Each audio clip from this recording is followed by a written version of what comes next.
I think my camera may have cut off. I'm not sure why.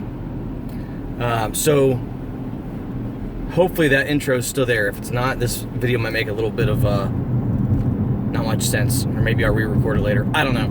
Anyway, so there's a few channels for YouTube that get me through my work week, and the nice thing about most of them is you don't have to watch 100% of them. You can just listen to them. You might have to glance at the screen every now and then just to see a page or a book or something that they're talking about, but for the most part, it's a lot of just,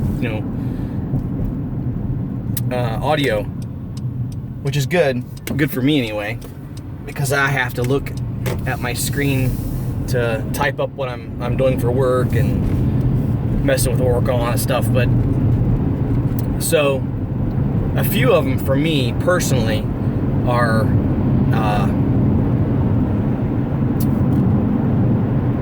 like must-watch channels, and the top three channels for me are Questwise, Jody over at Questwise, his channel, Jason over at Dark Age. It used to be Dark Age of Roleplay, and then he retired for a little while and made a comeback. Thankfully, I'm really glad he made a comeback. It's one of my favorite channels. Jason at, I guess, maybe the new channel is just called Dark Age of Jason. I'm not sure. I mean, you can find it linked to some of the other channels and stuff if you look at those. But and the last one was not the last one, but the other real big one for me was Eric Bloat's channel over at Bloat Games. And those three channels in particular are the ones that inspired me to create a YouTube channel. And now, granted, my channel is nowhere near as good as those three guys' channels. They actually all the channels that I have on my list here, these 8 channels I'm going to talk about, mine's nowhere near as good as any of them. Nowhere near as good. Way more content, way more. These guys have been doing this for a long time, and you can tell they've got a lot of content. They've got a way of staying focused on what they're talking about, and it's hard as a creator. And I say I'm creative, but I'm not very creative, I guess, at writing and doing video. I like things like photography and editing video and shooting the video and stuff like that, and drawing and painting and things like that. That's kind of what I like. But I love making videos. I love writing, things like that. I just am not super good at it. It's hard to stay inspired and have lots of content and things to talk about. I'm not a very vocal person. I don't talk a lot, so it's hard for me to think of things to talk about for a channel. So that's kind of hard for me. But these guys do really good. They've got a lot of stuff to talk about. They know what they want to say, and they're very good at what they do. But so Questwise does a lot of reviews for his channel, a lot of book reviews, and a little bit of I don't know. I don't want to call it like a flow of thought or a narrative or a philosophy. I guess I don't want to say philosophy, but that's kind of the best way for me to describe it, because it's not like a review. It's thoughts on a product, or thoughts on a book, or thoughts on a way of role playing, or thoughts on the hobby or the industry in general, which is what I really love. I love those types of videos, but I also really, really love review videos because I buy a lot of stuff, and I'm lucky, very lucky, in that a lot of the guys in these 8 channels that I watch regularly do lots and lots of reviews, so I'm pretty well informed about what I buy before I buy it. And I'm sure these guys have both helped me save a lot of money and helped me spend a lot of money, and both in good ways. So if you're looking for reviews on books or game systems or mechanics or things like that, these guys in these videos, I don't know how many videos it'll take to do this. They really have helped a lot. There's a lot of good stuff. But like I said, Questwise does a lot of reviews, a lot of excuse me, I haven't had any coffee yet. It's very early. Not very early. It's almost 8 o'clock, but it's too early not to have had any coffee. And then Jason over at Dark Age of, I think he goes by Jason G. That might actually be the name of his channel now that Dark Age of Roleplay is gone. He also has a podcast up on, I want to say Podbean, which I'm not very familiar with. I think it's on Podbean. That's the only thing I listen to on there. He's only got a couple episodes up, but Jason over at Dark Age, sorry, there's a little thing of straws down there rolling around that's got a cup that we're trying to hide from my daughter. That Jason does a lot of like philosophy talk about games and his search, his quest for the perfect game for him and his group. And I've learned a lot from his channel about new games and stuff. He's turned me on to a lot of games, a lot of really cool stuff.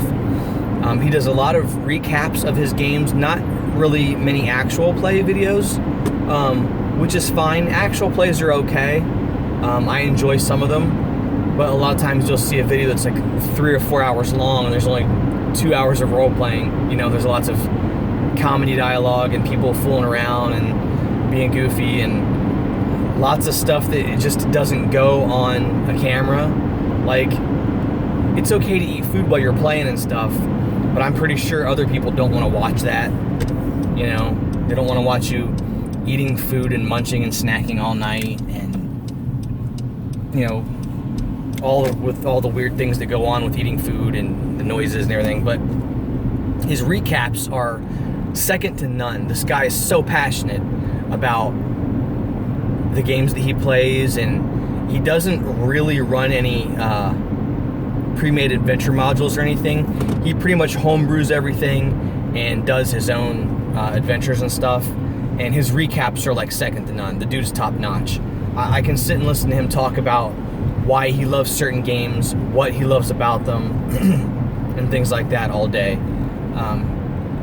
He's turning me on to a lot of good games, and I highly recommend checking out his channel. He left for a little while. I think he was, I don't know what the deal was, but he had said something about getting burnt out, maybe on OSR, because he's a big OSR guy, which I appreciate. But he was gone for a long time, 7 or 8 months. And he just recently made a comeback, which is fantastic. He hasn't missed a beat. His system is, his channel is really great. And then another of my top favorites is Eric over at Bloat Games. Eric Bloat's YouTube site, his channel is fantastic.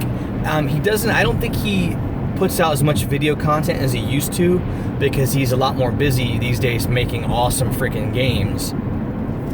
And I've been lucky enough, blessed and lucky, and I don't use those words very lightly. I've been extremely, extremely lucky to have gotten to know Eric a little bit more on a personal level and talk to him about games and stuff. And the same with Questwise. I talk with Jody over at Questwise a good bit. I talk with Eric a good bit. And not a lot, but I'm lucky enough to talk to those guys as much as I do, like on Facebook and things like that. And they're just really, really good guys. But so Eric has been transitioning. I don't want to say transitioning. He's had his company forever, since even before I found him on YouTube. Bloat Games. I've backed a number of his Kickstarters and bought a bunch of PDFs and print-on-demands at DriveThruRPG. Bloat Games is the creator of Survive This. It's a series of games, role-playing games that are OSR based, that focus on different genres. Like the first one was zombies, and I'm not big into zombies, but from what I've read of the book, it seems really interesting, and if I were to run a zombie game, it probably would be with that system. I've got All Flesh Must Be Eaten, which is a very cool system. I love this. What is it? My mind's going blank, and I haven't had any coffee. The cinematic, the Cine system. I'm sorry, my brain's dead. But it's a little crunchy, which is not bad. But Eric's Survive This system.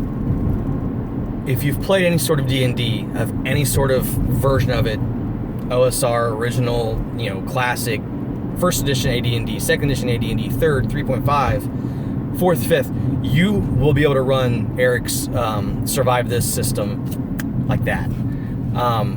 It's the same 6 stats you're used to. It's got base attack bonus, AC, defense, there's some abilities and stuff. It's all very, very easy. So he's turned Survive This into zombies. And then he has one called Dark Places and Demogorgons, which I was very lucky to help kickstart, a back-to-kit Kickstarter.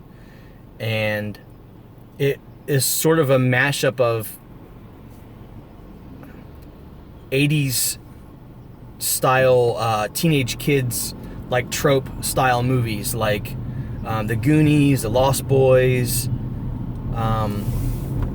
things like that, where kids go on adventures and stuff, and things that they shouldn't be doing, and there's a little bit of Stranger Things thrown in there. I've seen it compared to that a lot, but I've seen it get compared to that a lot, probably because of the name, but it's not a straight up Dark Place, straight up Stranger Things game. It's not. It's got a lot of stuff in it, from UFOs to ghosts and monsters, and it's very local focused. Like the setting for the game is J-Town, which is down in Kentucky, where Eric and Bullet Games is centered. It's where they're based at. Anyway, this isn't supposed to be a review of a bunch of games. It's supposed to be a review of YouTube channels. But yeah, go check out those three. Those 3 are really fantastic. Another one that I had on my list is Ben over at Questing Beast. Now, if you want to get reviews for OSR games, Ben's channel at Questing Beast is like a rabbit hole. You could sit there for days and just watch reviews. This guy is so good. He's so professional. His videos are on point. He gets review copies of tons of stuff, and for good reason. His site is so good, or his channel is so good. He goes really in depth, but it's never boring. It's never information overload. I gotta get over traffic construction. Ben is I think Ben's a school teacher, so he's got a very good voice, and he's very eloquent with what he says. He's very sharp and clear with his verbal skills, his vocal skills. But he gets tons of review copies, and I know why, because if you go and you watch his channel, there's a lot of stuff that I haven't bought because of him, just like the other guys, and a lot of stuff I have bought because of him. Things I thought I was interested in, that I was like, this is really interesting and I like it, but I just don't know if I'll get any use out of it, so I don't buy it. Or there's a few things I've gone on there and I'm like, well, I kind of want to know a little bit more about this. After watching his video for it, I will immediately no longer go search anywhere else for reviews. I know right then and there that I have to go buy this product. It's that good. And he's got a couple of games that he created on his own, of his own, for himself. I'm sorry, not for himself, for his own company, that are super, super, super cheap and super, super, super awesome. Maze Rats and Knave. Really cool little games. Very, very simple games. Very easy to play. Very cool. I bought both of them. I highly suggest you check those out on Drive Thru RPG. But yeah, he does lots of also, I don't know as much anymore. I think a lot of these were older videos, and I could be wrong, but drawing maps. He likes to draw maps and he's really good at drawing maps.